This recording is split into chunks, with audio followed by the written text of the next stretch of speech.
Kekecohan di Batu Cave yang membabitkan seorang wanita dikenali sebagai Inspektor Sheila dipercayai berpunca daripada tindakannya membuat tuduhan jenayah serta mengeluarkan kata-kata kesat.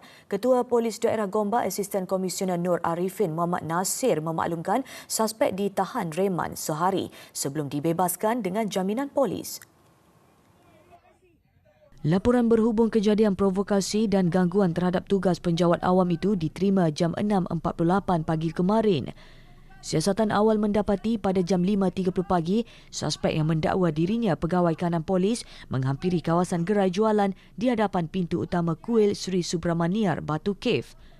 Suspek dipercayai merakam video pengadu, melemparkan tuduhan jenayah serta mengeluarkan kata-kata kesat yang mengaibkan hingga mencetuskan kekecohan di lokasi. Keadaan menjadi lebih tegang apabila suspek enggan memberikan kerjasama kepada anggota polis yang hadir dan terus melakukan provokasi. Dalam pada itu, beliau menasihatkan orang ramai supaya mematuhi undang-undang serta menjaga tata tertib di tempat awam. Beliau menegaskan tindakan tegas akan diambil terhadap mana-mana individu yang sengaja mencetuskan kekecohan atau menghalang tugas penjawat awam.